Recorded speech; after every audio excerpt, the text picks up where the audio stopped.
guys, welcome back to my channel, and guess who's rocking in with the background of her new shelf? Yay me! Okay, so if you're before you ask, yes, there is a detailed bookshelf tour coming up, and I will not be posting it. I will not be posting it this week. I'll be posting it next week because I have to pick out all the books, film it, and then put it out there. But yes, you guys are getting a detailed bookshelf tour for sure. Also, along with the bookshelf tour, you'll get a room tour as well. So I'll have to figure out some way to actually keep my room neat before I film. So that's that. But that being said, also if you've not noticed yet, it's Wednesday, but I'm not doing a weekly reads. I'm doing a monthly wrap up. And that's simply because it didn't make any sense to do a weekly read, considering I didn't do one last week because I was moving, and this week the month's ending anyway, so I'll just let you know what I read this month, because it's been a busy month with respect to all the stuff, due to which I have not been able to catch up on much of YouTube. Most of the stuff has been pre-filmed and scheduled, by the way, so that's that. But also I had a great reading month, because owing to the move, I could read a lot of audiobooks per se, and a few books on my Kindle as well. So yeah, that's how things are moving. But yeah, let's get started with this particular monthly wrap up. So as usual, the protocol, the whole thing, the way I do it is by telling you the least rated book of the month till the most rated book of the month. The least rated book of the month for me is at 3.7 stars, and that is No One Is Talking About This by Patricia Lockwood. Now this is one of the long listed books from the Women's Prize for Fiction 2021, and I had to pick it up soon. So basically this book is about this particular woman. Our protagonist, whose name actually we do not know, is a social media star, and in the book the social media realm is called the portal. So it's a more evolved form of social media that we know today, and it talks about how she's this social media star, this star on the portal, and she talks about a lot of issues. She even fights with a lot of people on the portal regarding what is right, what is wrong, and basically she is everyone that you see these days on social media. But something happens in her personal life, due to which she has to exit the portal and get back to Earth, get back to the real life in order to counter that particular situation. Now the book is very nice, it's well written, and it's very unique as well, because it calls the social media realm a portal. It talks about how there are thousands and thousands, millions of people who are just involved in this portal, doing meet and greets and fighting over politics and other topics like that, like we see on social media today. But on the other hand, it also kind of was not relatable for me, because although I am not a social media star, I do involve myself with a lot of topics and issues on social media in general. So the thing is that it is a good book, it's well written, I'm not going to deny that, and it is about an interesting topic as well, but it did not hit home. You get me? It had to hit home so that I could at least give it 4 stars or 4.5 stars. But I just felt there was some kind of spice missing in it. The novel is kind of split into 2 parts. The first one where she's on the portal, and the author explains the portal to you. And the second part of the book is where she basically has to get to the crisis at hand. So it's interesting. I like the concept a lot, but it's just that it did not impress me much. So that's that. The next set of books that I want to talk about are the books that I rated 4 stars, and of course I will let you know all the books in the order I finished reading them. So the first book that I rated 4 stars was Invisible Women by Caroline Perez. It basically explains the data gap and the ultimate bias due to the data gap that has occurred in this world between the male population and the female population. It is a very important book to read, because it also touches on very minute topics that we do not talk about, like pedestrian traffic and the way our roads are built, to major issues like abuse or accidents like car crashes, and how companies, governments, authorities should kind of improve on their data in general in order to make the world a better place for women. Again, my only complaint, like I've said in my weekly reads with this particular book, is how it kind of does not consider transgender or transsexuals or trans women as women. I think that is kind of a point to make, because from what I know, in one of the press conferences as well, she was asked about this and she just dismissed, stating that trans women need not be added as a part of the female population. So that's that. I highly recommend the book. It's not like the book is bad. I wish that the author was not a tough and more about trans women and the data from the LGBTQ community could have been added, but it was not added. But it's not a bad book to read. It is a must to read. You have to read this book to understand what is the data bias, yeah, what's this kind of data bias that's happening in the world today. So that's that. The next book that I rated 4 stars was Many Lives, Many Masters by Dr. Brian Weiss. This is again a non-fiction book which kind of talks about spirituality, and it talks about past, how do I call it? Past life regression. Yes, that's what it's called. So I think it's a very famous book, especially in the Western world, with respect to past life and how many lives you've lived, and how through hypnosis you can actually reflect on your past life. And it's very interesting. Like, I don't want to explain it. It's like, if you're interested in this topic, then it's nice to read it, but if you're not interested in the topic, you can just let it go. Like, for someone like me who's like very intrigued by death in general, this was an interesting topic, hence I just picked it up and read it. Plus it was a very short read, so that was cool. The next book that I rated 4 stars was Interior Chinatown by Charles Yu. Yes, the winner of the National Book Award 2020.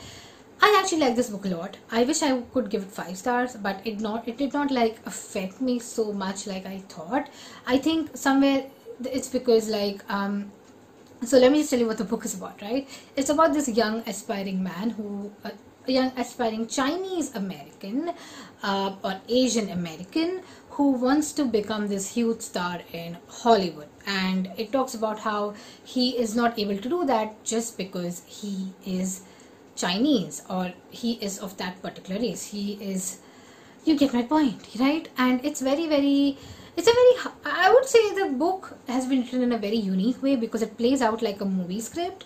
So I'm not sure how did they do it like in the physical book, because I listened to the audiobook, but it's very, very unique, right? Because there are lights rolling, there are cameras rolling, and when you listen to the audiobook, you can actually listen to the camera and the lights actually like rolling, stuff like that.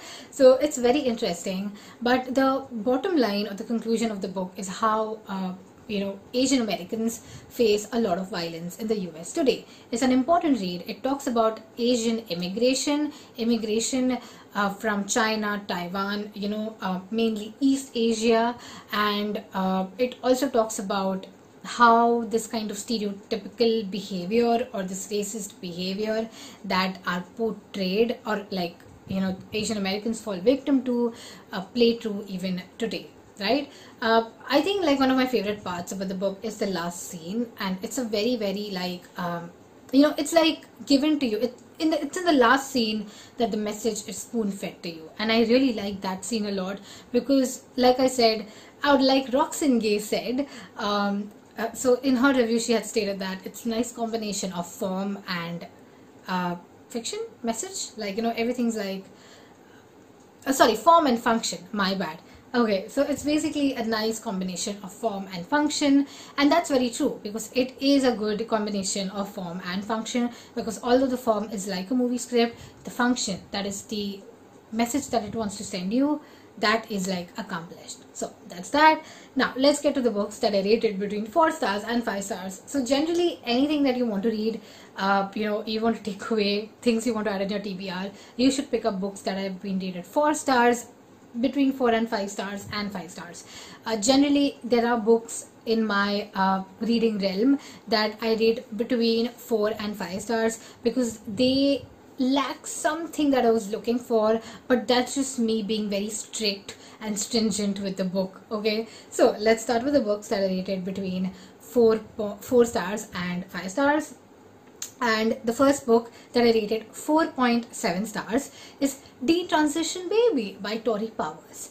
Now, this is a must-read book, long-listed for the Women's Prize 2021, and honestly, I'm so glad that, Tori Powers is the first trans woman to be nominated for the Women's Prize in fiction in the history of Women's Prize in fiction. And this book is basically about Amy and Reese. So Reese is a trans woman who transitioned a long time back, but Amy is actually she actually was a trans woman, and later on she detransitioned back to being a male. And one of the key elements of this book is that no matter how much LGBTQ or trans literature you actually read, detransition is a taboo topic in the trans community. People don't talk about how you detransition to, back to the gender that you were. It's kind of like something that's frowned upon even in the trans community. And yeah, and that's like kind of the best part of the book. It not only gives you like this kind of trans 101 thing, it also gives you a lot of information on how trans women feel in general, how ex-trans women feel in general, and how trans and cis women or men are kind of compared. It's a very, very interesting plot line. I highly recommend this book because for me it was like a whole new world. I have not read much trans literature, and this was just like the tip of the iceberg, and there's a lot for me to discover as well. So yeah, must read. And the next book that I rated 4.8 stars is Hunger by Roxane Gay. Yay! Okay, so I had quoted Roxane Gay earlier for Interior Chinatown because that was her review, but this is her book, Hunger. It is a hard-hitting book. It's a book about obesity, about being overweight, and how people in the society look at you, in your family look at you, just because you are overweight. The book kind of describes her own experience with being overweight, the reason why she's overweight, what was the incident that triggered her to eat a lot, and also it talks about a lot of situations that fat people in general have to go through on a daily basis. It's an eye-opening book because I myself know people who are obese or who are overweight, and I know people around me give them advice to go to the gym or diet and do this and do that in order to just lose some weight. And my outlook has kind of changed because next time if I see such people telling these particular people that I know how to react. I know how to do it. And that's why this is a must read. It's a beautiful, beautiful, hard-hitting, triggering, just a heartbreaking memoir about one's relationship with food and one's relationship with being healthy as per societal standards in general. So, highly recommended. One of my best non-fiction reads of this year. Now, getting back to the 5-star reads. Let's do this, okay? So actually, my first 5-star read is right on my shelf, and I have to pick it up because I had put it right in here because I wanted to put it in here. The first book that I rated 5 stars is The Midnight Library by Matt Haig. Now, I know some people don't like this book, and I totally get why they don't like this book. But for me, for someone who's an overthinker, who feels that she should have done some things differently when she was younger, this book is actually a boon. It tries to be self-help non-fiction without being self-help non-fiction. Now, if you're not someone who's interested in that kind of preachy thing, then maybe this is not for you. But then if you are someone who is older, who has been through some stuff, some bad stuff, and you do have some regrets in your life, then this is the book that you should read. Basically, this book talks about Nora Seed, who dies by suicide, and she is then transported to the Midnight Library, where she gets to kind of reflect on her entire life. So yeah, a must read. I highly recommend The Midnight Library. Especially, I really like Matt Haig a lot, and I'm looking forward to reading most of his books. So yeah, that's that. And yes, let's get to the next book that I rated 5 stars, and that's Daisy Jones and the Six by Taylor Jenkins Reid, which is chef's kiss. Chef's kiss. Like, give it all my chef's kisses, because, so first of all, this is one book that you have to read in audio. Only audio, only audio, only audio. Okay, it may not make that much sense if you read it in print. Okay, the reason I say audio, audio, audio for Daisy Jones and the Six is because there are 7 people, including Daisy Jones, in the band, as you know, because it's the band's name. And all of the band members have a different voice actor narrating their part of the story, their dialogues. Okay, so you have to read it on audio to get that full feel of it. The thing that, you know, kind of like hit me most about this book is, first thing, my love for 70s music. Like, that was like, you know, like, it's like I was born in the 70s and I died earlier, and then I was born in the 90s, you know, basically. But anyway, that was stupid. But anyway, the point is, the emotions that have been portrayed in the book are very, very, very, very, very nice. That's the best part of the book. That's my favorite part of the book. I loved it a lot. And I think when an author can relay emotions to you in a way that, you know, it's very difficult, right? Because when you're writing, it's difficult to like portray emotions in general, to explain what are you talking about in general. And that's what the author does best. And that's why I'm looking forward to reading her other books. But anyway, the story is simple. It's about this band, which is called Daisy Jones and the Six. Okay, that's all. Like, it's about they are a fictional band. It's their fictional memoir, and yeah, that's the thing. So yeah, that's that.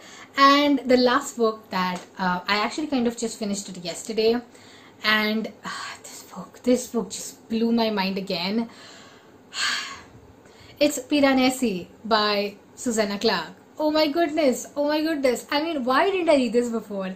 And honestly, I read the audiobook again for Piranesi, simply because I was moving and stuff like that. I should have read the physical book. I feel like having a physical book of Piranesi with me, because it's that brilliant. Now, for someone who steers clear from fantasy, who does not like fantasy in general, and who kind of does not even read Donna Tartt in general, I'm sorry, but the last Donna Tartt book I read, I've not finished it yet. It's just a beautiful, beautiful, beautiful book. Okay, it's just, how do I start? Like, I don't want to give any, I don't want to give away anything about it. I just want to like let you know, there is a man, okay, and he lives in this fantasy world with statues and with the sea. Okay, that's it. That's all I'm going to tell you, and it is his story. So read it, please read it. It's a brilliant work of fantasy fiction, coming from someone who does not read much fiction and hates fantasy. What is fiction? Hates fantasy in general. I really, really appreciated the book, and I think this is like the only, yeah, I mean, other than Harry Potter, I think this is the only book that I've kind of rated 5 stars when it comes to fantasy. So yeah, that's that. And yeah, that's it. Those are all the books that I read in this particular month. Okay, so that's it. Thank you so much for watching, and of course there are a lot of things coming up on this channel, because new bookshelf means new inspiration, new motivation and things like that. So that's why it's like, okay, cool, that's it. I'm not going to be disclosing anything, but you're going to see more videos from me now. Okay, fine, bye.